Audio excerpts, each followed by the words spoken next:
नहमदुहु व नसल्ली अला रसूलिहिल करीम। दोस्तों, साथियों, अस्सलामु अलैकुम। दोस्तों के साथियों के पैगामात आ रहे थे कि मुल्की हालात, मुल्की मामलात पर भी कभी न कभी कुछ न कुछ तो गुफ्तगू होनी चाहिए। तो मैंने कहा कि ये तो बुनियादी सी बात है कि मौजूदा हालात, मुल्की मामलात जिस डिगर पर चल रहे हैं, हर पाकिस्तानी का मुतासर होना फितरी अमर है। किसी न किसी हद तक हर इंसान की अपने मुल्क के मामलात के अंदर, हालात के अंदर हिस्सादारी और शराकत तो होती है। तो एक मिसाल मौजूदा हालात पे जहन में आई कि दो नौजवान एक देहात से चले। उनका शिकवा यह था, फ़िक्र और सोच ये थी कि घर के अंदर सारा दिन कारोबार करते हैं, काम काज करते हैं, जानवरों के लिए चारा काटते हैं, फिर मशीन का काम करते हैं, फिर दूध धोने का काम करते हैं, शाम को फिर वही काम।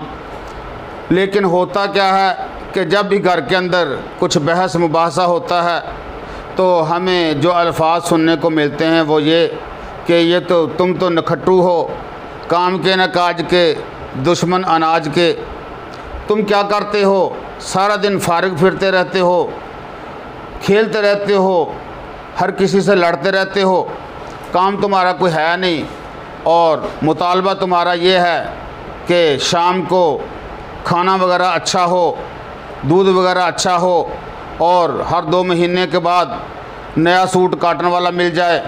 और इसी तरीके से तुम्हारा मुतालबा ये है कि जो महंगे से महंगा मोबाइल है वो मेरी जेब में होना चाहिए, पैकेज नेट का होना चाहिए।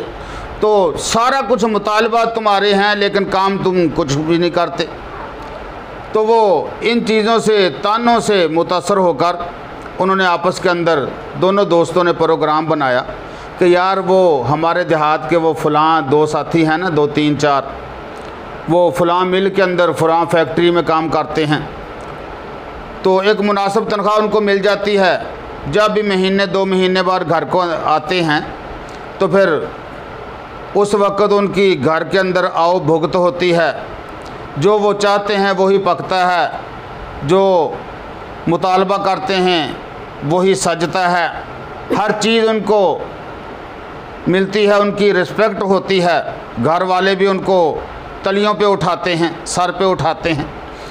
तो क्यों ना हो कि हम भी अपनी ज़िंदगी को कुछ बदलें, किसी फैक्ट्री के अंदर शहर में जाकर काम करते हैं, ताकि महीने 2 महीने बाद जब घर को वापस आएं तो कुछ ना कुछ ऐसा तो हो कि हमारी भी इज़्ज़त हो, 4 आदमियों के अंदर हमारी भी कुछ रिस्पेक्ट हो, हमें भी कुछ मान तान से बुलाया जाए। ये क्या हुआ कि नखट्टू हो, काम के न काज के, दुश्मन अनाज के। गर्जे के दोनों ने मशवरा किया और चल पड़े इजाज़त लेकर घर वालों से कि हम तो शहर के अंदर जाएंगे भी। अब जब शहर के पास पहुँचे तो फ़िक्र के अंदर, परेशानी के अंदर इजाफ़ा हो गया कि यार किसी का कोई टेलीफ़ोन नंबर नहीं, किस फैक्ट्री में जाएंगे, कहाँ जाकर किसको कैसे कहेंगे कि हमें काम पर रख लो। जिसको भी कहेंगे वो पूछेगा कि तुम्हारा क्या प्रैक्टिकल है, तुम पहले क्या काम करते हो, कौन सा काम तुझे आता है। हमने तो आज तक सिवाय चारा काटने के कोई काम नहीं किया, दूध धोने के सिवा कोई काम नहीं किया। तो क्या उनको बताएंगे हमारे पास कौन सा अमली तजर्बा है कि हम वो फ़लाँ काम करना चाहते हैं। गर्जे के तरह तरह के फ़िक्र, सोचें उनको परेशान करने लगी। खैर शहर के अंदर दाखिल हुए तो अचानक देखा कि हमारा मसला हल हो रहा है। कैसे? एक दीवार पर एक इश्तिहार चस्पा था, उस पर लिखा हुआ था कि एक सेठ को, एक नवाब को अपनी गाय की खिदमत के लिए 2 अदद मुलाजमों की ज़रूरत है। उन्होंने जब इश्तिहार पढ़ा वो एक दूसरे के हाथ के ऊपर हाथ मार के कहने लगा, और यार हमारा तो मसला हल हो गया, फ़िक्र छोड़ो, परेशानी छोड़ो, किस फैक्ट्री में जाना है, क्या काम करना है, कौन सा कैसे, सब मामलात हल हो गए। कैसे भाई? एक अनपढ़ था ना वो दूसरा, वो कहने लगा वो कैसे, क्या लिखा है इस पर? तो कहने लगा कि इस पे ये लिखा है कि एक सेठ आदमी को, बहुत बड़े नवाब को, अपनी गाय की खिदमत के लिए, उसकी संभाल के लिए 2 मुलाजमों की ज़रूरत है। और यार ये शहर वाले लोग बस ऐसे ही होते हैं, पागल किस्म के, बेवकूफ़, अहमक, अकल से आरी। एक गाय के लिए 2 मुलाजमों की ज़रूरत, ये तो हम काम देहात के अंदर भी करते आए हैं। कई कई जानवरों को एक आदमी उनकी संभाल कर लेता है, तो यहाँ पर एक जानवर के लिए 2 मुलाजमीन। चलो यार चलते हैं, काम का काम, तनख्वाह की तनख्वाह, और घर के अंदर भी इज़्ज़त बन जाएगी। फारिग के फारिग वो गए, एड्रेस लिया, उस सेठ के पास पहुँच गए। अब सेठ के पास पहुँचे तो उसने अपने मुंशी से कहा कि भाई इनसे मामला तय कर लो। मामला तय किया कि मसलन 20-20 हज़ार तुम्हारी तनख्वाह होगी। ठीक है जी, क्या काम है? काम ये है कि एक आदमी ने गाय का जो गोबर वगैरह है वो उठाकर उसको ठिकाने लगाना है और उस जगह को साफ़ करके धो देना है, अच्छी तरीके से साफ़ कर देना है पानी से। और दूसरे का काम ये है कि ये हमने चारा वगैरह नहीं काटना, गाय को बाहर ले जाना है फसलों के अंदर, बाहर जंगलात के अंदर, तो इसको चरवाना है, जैसे बकरियों को चरवाहे चरवाते हैं ना, तो ये जब चर ले शाम को इसको वापस ले आना है। तो उसने कहा कि यार ये तो काम दोनों ही आसान हैं। एक गाय का गोबर कितना होगा? 2 नहीं तो 4 बाल्टे। और चराना कौन सा मुश्किल काम है? किसी एक जगह पर जाकर झाड़ियों के अंदर गाय को छोड़ा और वहाँ पर वो चरती रहेगी, मैं दरख्त के नीचे बैठा रहूँगा। गर्जे के दोनों ने आपस में तकसीम कर लिया। हाँ भाई बताओ कौन जाएगा चराने के लिए? एक ने कहा कि मैं। दूसरा गोबर कौन उठाएगा? उसने कहा मैं। दूसरे ने कहा, तो मुंशी ने कहा अपने छोटे मुंशी से कि भाई इसके हवाले गाय कर दो, ये बाहर को ले जाए इसको चराने के लिए, और इसको वो गोबर वाले हवेली के अंदर ले जाओ, ये जाकर अपना गोबर वगैरह वहाँ से उठाए और अपना काम शुरू कर दे। तो दोनों को दोनों की ड्यूटी सौंप दी गई। अब जब देखा वो काम जिसको वो थोड़ा समझ रहे थे, जिसको सेठ की बेवकूफ़ी समझ रहे थे, सेठ का अहमकानापन कह रहे थे, जब वो गोबर वाली हवेली में गया तो वो हैरान रह गया देखकर कि ये तो तकरीबन कई रेड़ियाँ गोबर की हैं। ये तो ऐसे महसूस होता है जैसे एक गाय का नहीं, तकरीबन 6-7 गाय अगर हों तो उनका गोबर जितना बनता है उससे भी कुछ ज़्यादा है। तो खैर कहने लगा चलो मैं उठाता हूँ। वो उठाते उठाते उठाते उठाते शाम हो गई, बेचारा थक कर हार कर चारपाई पे गिर गया। कहने लगा कि यार ये तो यकीन ही नहीं आता मुझे कि ये एक ही गाय का गोबर है, और दिल ही दिल में ये कह रहा है कि वो दूसरा मज़े कर रहा होगा। वो जाकर किसी कीकर की दरख्त के नीचे, टाली के नीचे बैठा होगा और गाय चर रही होगी खुद ब खुद, वो ऐश कर रहा होगा, मुझे फंसा कर चला गया। तो इसी तरीके से दूसरे का हाल भी ऐसा है कि ये गाय ऐसी है कि वो किसी एक जगह पर खड़े होकर चरती नहीं है। उसकी आदत ये है कि मुंह मारती जाती है और चलती जाती है। तो उसके बारे में पता चला कि वो तकरीबन 20-25 मील का सफ़र एक तरफ को जाते हुए करती है, ऐसे ही मुंह मारते चरते चरते चरते चरते चली जाती है, चलती जाती है और वो अपना मुंह मारती जाती है। और जब दोपहर ढल जाती है तो फिर वापसी का सफ़र शुरू होता है, ऐसे 20-25 मील। तो वापसी पे भी वो ऐसे ही मुंह मारती आती है और घर को आती जाती है। तो वो आदमी जो साथ था उसके लिए मुसीबत बन गई। वो एक दरख्त के नीचे बैठता कि अभी गाय जहाँ पर चरेगी, तो जब गाय 2, 4, 5, 7 एकड़ दूर चली जाती वो फिर भागकर उसके पास जाता, वहाँ पर बैठता तो गाय और आगे।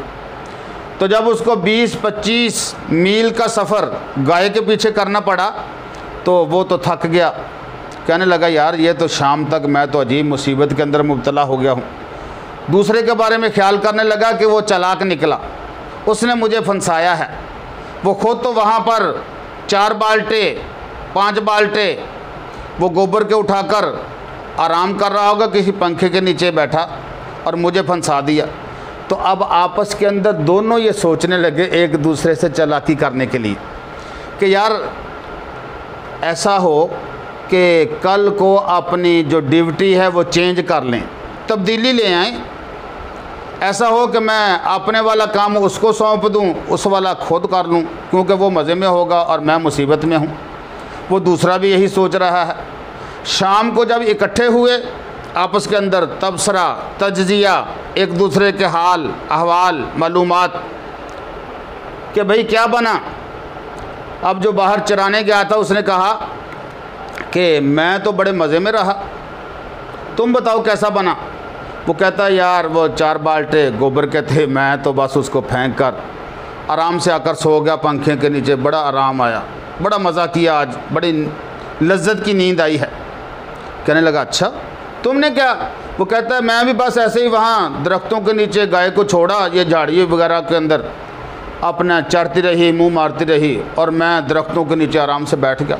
बल्कि मेरा तो यार और प्रोग्राम है कि कल को एक अदद 4 पाई भी साथ ले चलूं, वहाँ पर बजाय नीचे ऊपर नीचे नशेब फराज वाली ज़मीन के ऊपर सोने के 4 पाई के ऊपर जाकर सो जाऊँगा। तो ये कहने लगा जो गोबर वाला था कि यार ऐसा नहीं हो सकता कि हम अपनी जो ड्यूटी है वो चेंज कर लें, ताकि थोड़ा थोड़ा जायका तुम मेरी ड्यूटी वाला चाख लो और मैं तुम्हारी ड्यूटी वाला। तो वो कहने लगा कि ठीक है यार, मुझे कोई तकलीफ़ नहीं, तुम दोस्त हो मेरे, मैं तुम्हारे लिए अगर घर छोड़कर तुम्हारे साथ आ सकता हूँ तो ड्यूटी भी तुम्हें दे सकता हूँ। तो उसने कहा कि ये तो ठीक है यार, कल को फिर मैं तुम्हारी जगह पर जाऊँगा। तो अब वो चरवाने वाला गोबर वाले की तरफ आ गया काम पर, और गोबर वाला गाय को चरवाने की तरफ चला गया, और साथ एक अदद 4 पाई भी ले गया। अब जब वहाँ पर पहुँचा साथ 4 पाई उठाई हुई है, और गाय को देखा कि एक जगह पर 4 पाई रखी, वो 2-4 एकड़ और आगे, जब फिर इससे भी आगे 4 पाई वहाँ पर रखी तो गाय और आगे। तो इस तरीके से उसको जब 20 मील का सफ़र 4 पाई उठाकर करना पड़ा, फिर वापसी पर 20-25 मील का सफ़र 4 पाई उठाकर करना पड़ा, तो वो तो उकता गया। अब गालियाँ निकाल रहा है आपस में, कह रहा है कि उसने मुझसे बड़ी चालाकी की। काम तो दोनों बराबर के हैं, लेकिन वो पंजाबी के अंदर कहने लगा कि ये मंजी वाला वादा कीता उन्हें, यानी 4 पाई वाला इजाफा कर दिया उसने, मेरे ऊपर इजाफी बोझ डाल दिया। तो भाई मैंने दोस्तों से अर्ज़ किया और अर्ज़ कर रहा हूँ तुमसे भी कि ये मौजूदा हुकूमत और अपोजिशन जो है, इन दोनों के अंदर वो गाय वाले दोस्तों का ही आपस के अंदर मामला चल रहा है। ये खान साहब जब अपोजिशन में थे तो कह रहे थे कि मैं यहाँ पर तंग हूँ, काश मुझे वो नवाज शरीफ वाला काम मिल जाए ताकि मैं आर्डर चलाऊँ, वज़ीर आज़म बन जाऊँ, मैं हुकूमत चलाऊँ, मेरा बड़ा नाम हो, बड़ा काम हो। तो उसकी ड्यूटी लेना चाहते थे।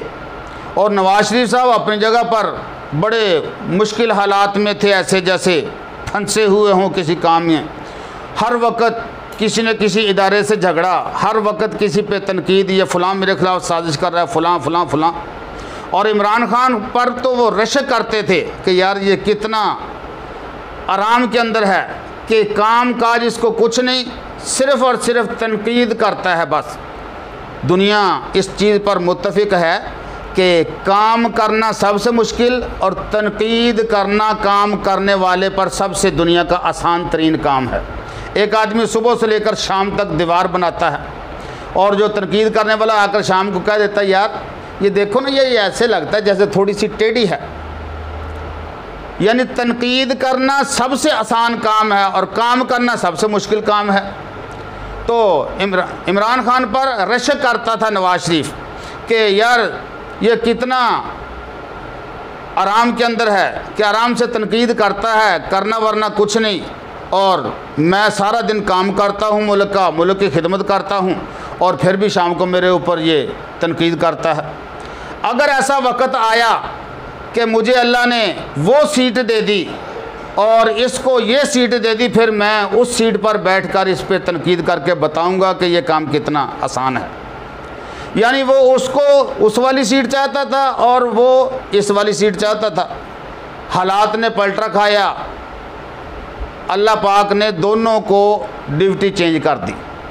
नवाज शरीफ अपोजिशन के अंदर आ गया, हुकूमत से उतरकर तनकीद करने वाले मनसब पर, और इमरान खान हुकूमत के ऊपर चला गया। अब पहले जी मुझे 100 दिन का टाइम दे दो, फिर 200 दिन का टाइम दे दो, साल का दे दो, 2 साल का दे दो। तो गर्जे के अब पता चला है कि मैं किस मुसीबत के अंदर हूँ। जब हुकूमत में आ गए खान साहब, अब जाकर जो वादे थे कि 1 लाख नौकरियां दूंगा, 50 लाख, और 1 करोड़ घर बनाकर दूंगा, चीनी 45 रुपए वाली इससे भी सस्ती कर दूंगा, पेट्रोल जो 100 से ऊपर बिक रहा है इसको 40-45 रुपए पे लाऊंगा, और बदउनवानियों को ख़त्म करके रख दूंगा। ये जो वादे थे, जो दावे थे, जो चैलेंज थे, और साथ साथ बहुत बड़े ऐलानात कि अगर मुल्क के अंदर करप्शन ख़त्म ना हो रही हो, अगर मुल्क के अंदर महंगाई हो रही हो, किसी चीज़ का रेट ऊपर जा रहा हो, तो समझ लो कि उस मुल्क का हाकिम, उस मुल्क का वज़ीर आज़म बेईमान है, वो बदउनवान है, करप्ट है, ये है वो है। तो जो सारी चीज़ें थीं, अब वो चारपाई की मिसल बन गया काम कि नवाज शरीफ भी हुकूमत तो कर रहा था, पहले पीपी वालों ने भी हुकूमत की, लेकिन वो सादा था, जो गाय को चराने वाले आदमी की तरह, कोई दावे नहीं थे, वादे नहीं थे, चैलेंज नहीं थे। लेकिन इमरान खान ने खुद ये चारपाई उठाई है। एक अदद जो पंजाबी में कहते हैं ना मंजी, वो खुद उठाने का पंगा लिया और मुसीबत को अपने गले में डाल लिया, इसको तौक बनाकर कि मैं ये करूँगा वो करूँगा। अब वो चारपाई खान साहब का पीछा नहीं छोड़ रही।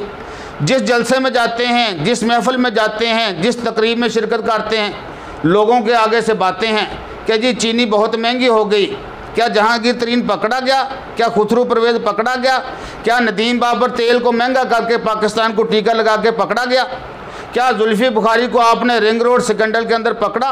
क्या आप नहीं कहा करते थे कि अगर महंगाई हो, रेट ऊपर चला जाए तो मुल्क का वज़ीर आज़म बेईमान। तो गर्जे के तरह तरह की बातें सुननी पड़ रही हैं।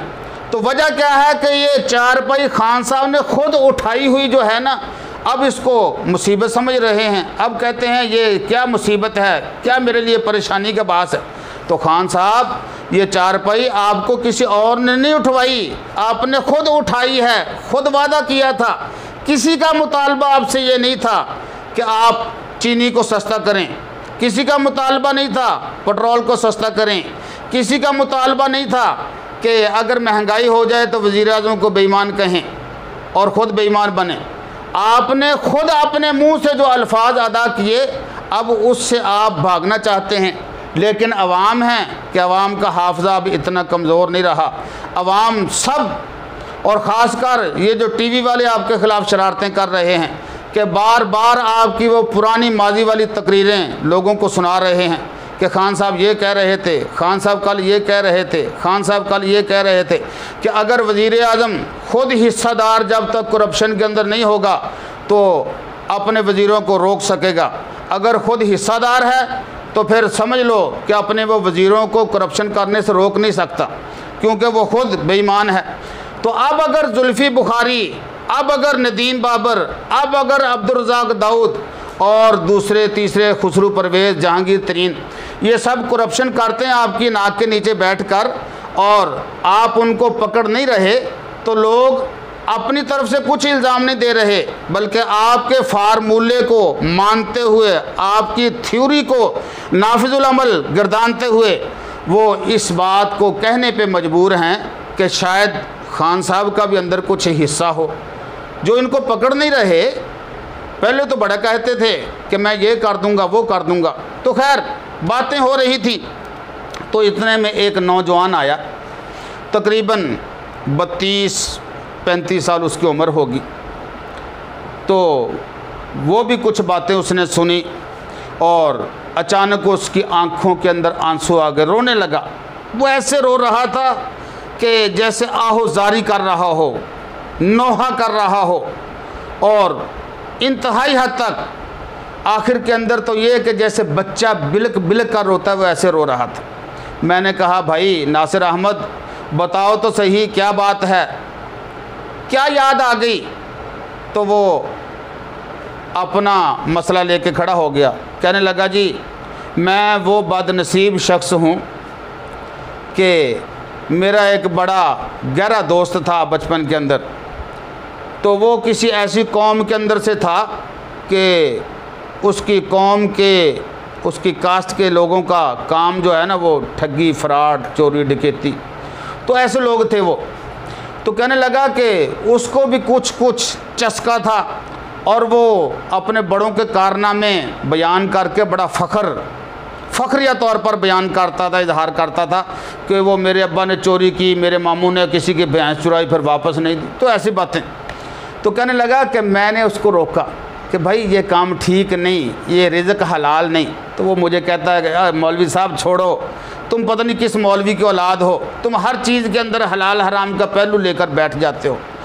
तो कहता है कि उसने मुझे भी इस काम पे उभारा। मैंने कहा नहीं भाई, तो मैंने उस वक़्त अल्लाह से वादा किया था कि मैं जब तक ज़िंदा रहूँगा इंशाअल्लाह रिज़्क़ हलाल ही कमाऊँगा और रिज़्क़ हलाल ही ख़ुद खाऊँगा, अपने बच्चों को, बीवी को, वालिदैन को, भाइयों को भी रिज़्क़ हलाल ही खिलाऊँगा।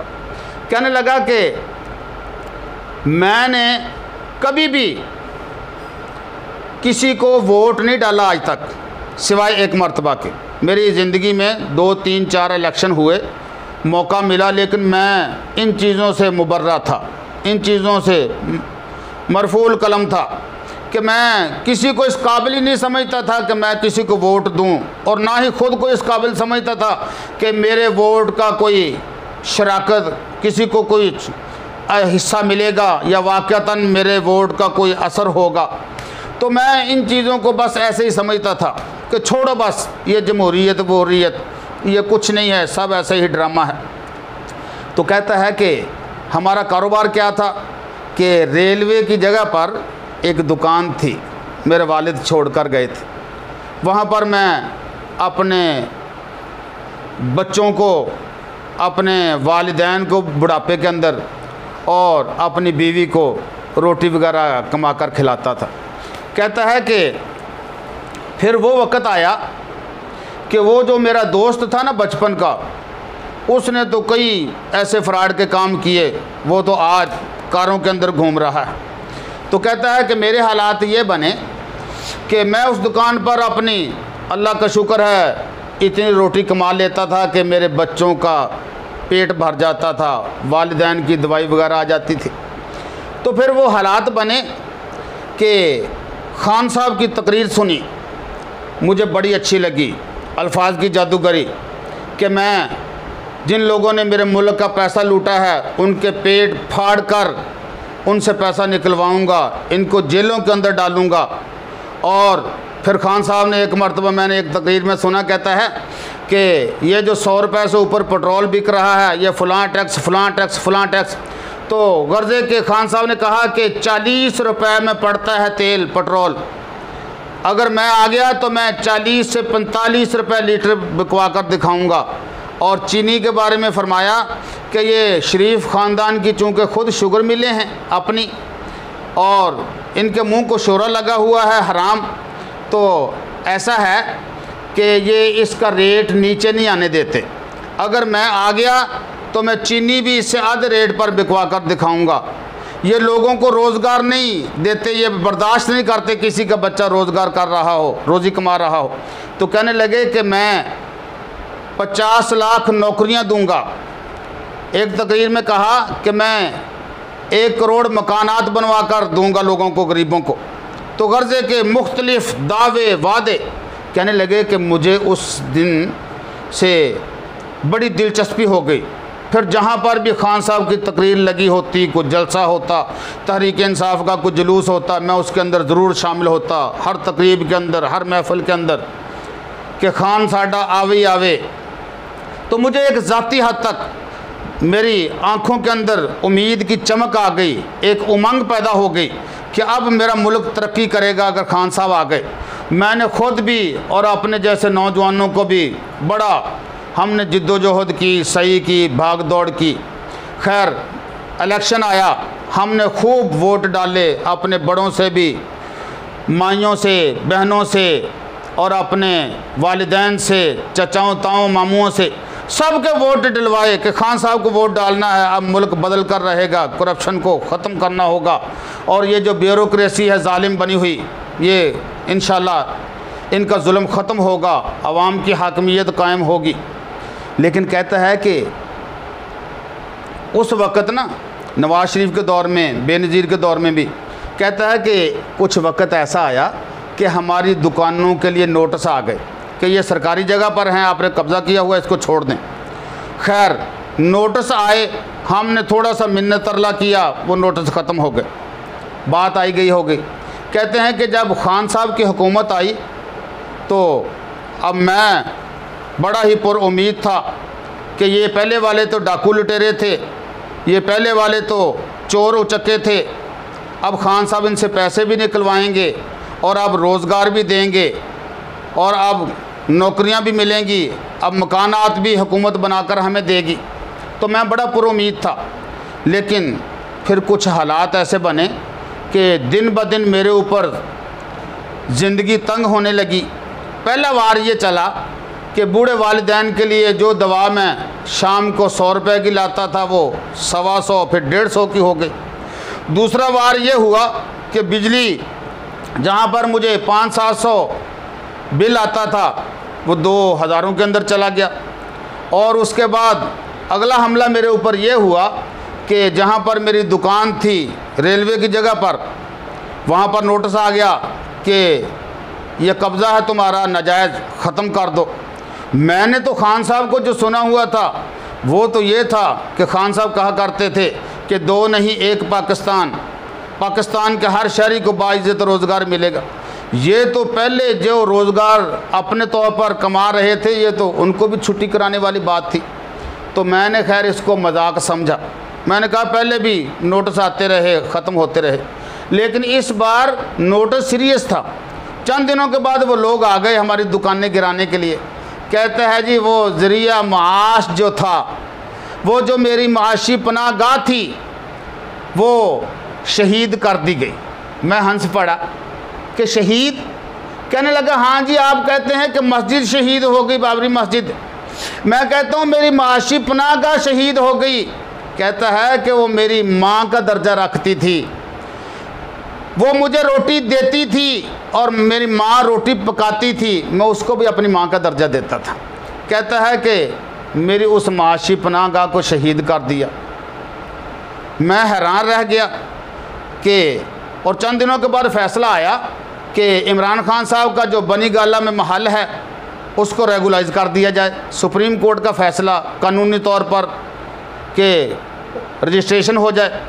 मैं हैरान कि ये तो खान साहब तो वो थे कि जो कहा करते थे कि 2 नहीं 1 पाकिस्तान और हर किसी को उसका हक मिलना चाहिए। हालांकि ये दुनिया का मुसल्लमा उसूल है कि वो सरकारी जगह जहाँ पर अगर हुकूमती किसी मंसूबे के अंदर किसी के वहाँ पर बैठने से रुकावट नहीं आती, उस महकमे को कोई परेशानी नहीं होती, तो हर पाकिस्तानी हर सरकारी जगह पर जो कुछ चाहे उसको इस्तेमाल में ले सकता है आर्जी तौर पर।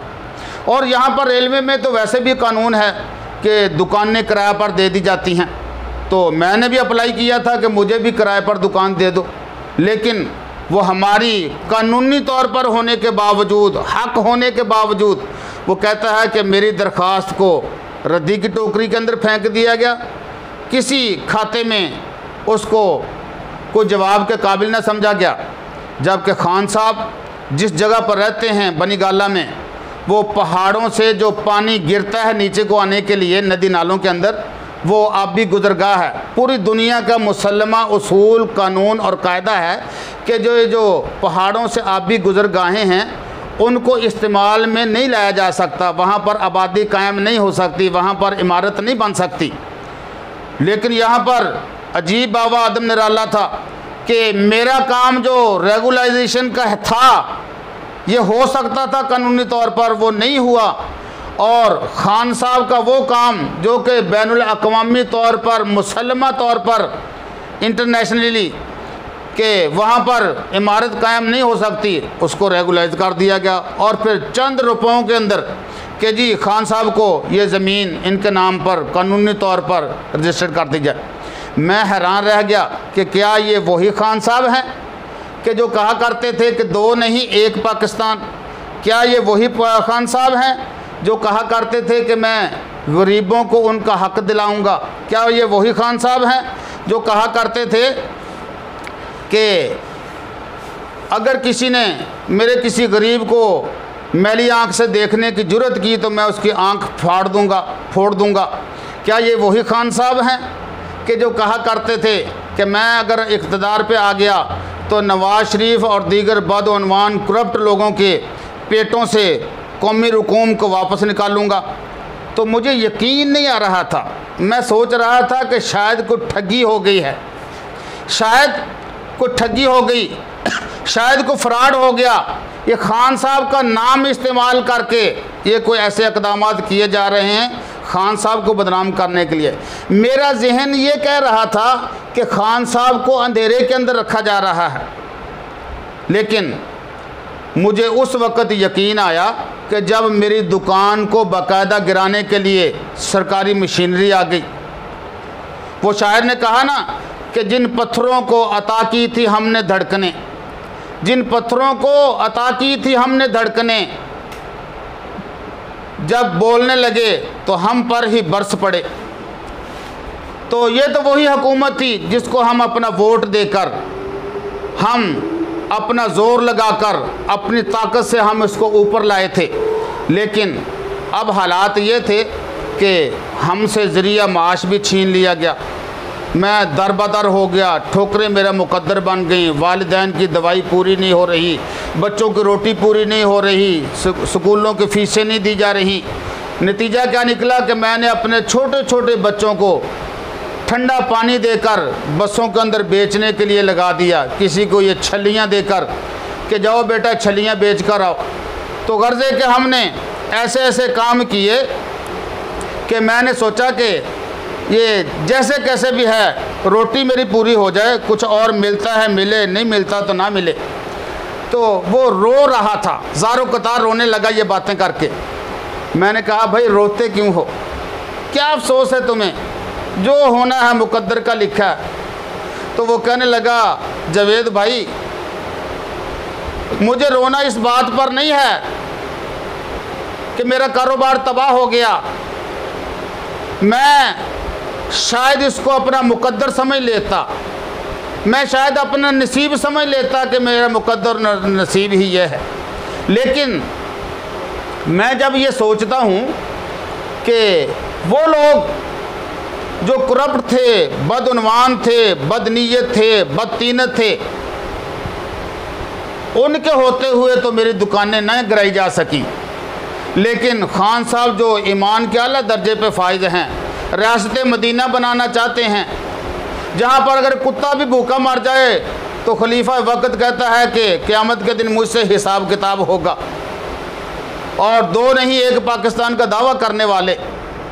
तो मेरा रोना इस बात पर है कि ये जितना कुछ भी नुकसान है, नुकसान की परवाह नहीं है, चलो मुकद्दर का घाटा खसारा समझकर मैं कबूल कर लूँ, लेकिन ये नुकसान करने वालों में इमरान खान साहब शामिल हैं कि जो हमें कुछ देने का वादा करता था वो अब हमारा रिज़्क छीनने पर आ गया। कारवां लुटने का किस काफिर को सदमा है, कारवां लुटने का किस काफिर को सदमा है, अलम तो ये है कि लूटने वालों में तेरा नाम आया। खान साहब कारोबार तबाह हो जाए इसकी कहता है परवाह नहीं, लेकिन कम अज़ कम तुम्हारे हाथों से तबाह ना होता। तुम तो कारोबार कराने वाले थे, तुम तो वादे देने वाले थे कि मैं तुम्हें नौकरियां दूंगा, मकानात दूंगा, और तुम्हारे दौरे हुकूमत में तुम्हारे आर्डरों से, तुम्हारे दस्तखतों से और तुम्हारे होते हुए, तुम्हारी परमिशन से, तुम्हारे हुक्म से मेरा कारोबार तबाह हुआ। मुझे अफसोस इस चीज़ का है। मैंने कहा भाई अब क्या हो सकता है। तो वो फिर ज़ारो कतार रोने, जैसे वो किसी को इंतहाई सदमा हो ना, वो कभी तो अपने आप को गालियाँ निकालता है और कभी अगले आदमी को गाली निकालता है।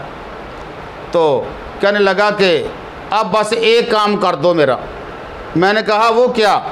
तो कहने लगा कि वो काम ये है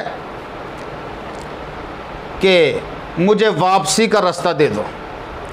वो ख्वाब जो मैंने देखे थे मुल्क की तरक्की के, करप्शन के ख़ात्मे के और गरीबों के लिए नौकरियों के, वो मेरे ख्वाब मुझे वापस दे दो। कहने लगा कि इमरान खान ने मेरे ख्वाबों को तोड़ा नहीं, चिकना चूर कर दिया है, मेरे ख्वाबों को बेचा है। कहने लगा कि मैंने कभी किसी को वोट नहीं डाला था, सिर्फ एक इमरान खान को मैं समझता था कि ये इस काबिल है। इसकी बातें बड़ी अच्छी थी, बड़ी खूबसूरत कलाम था इसका।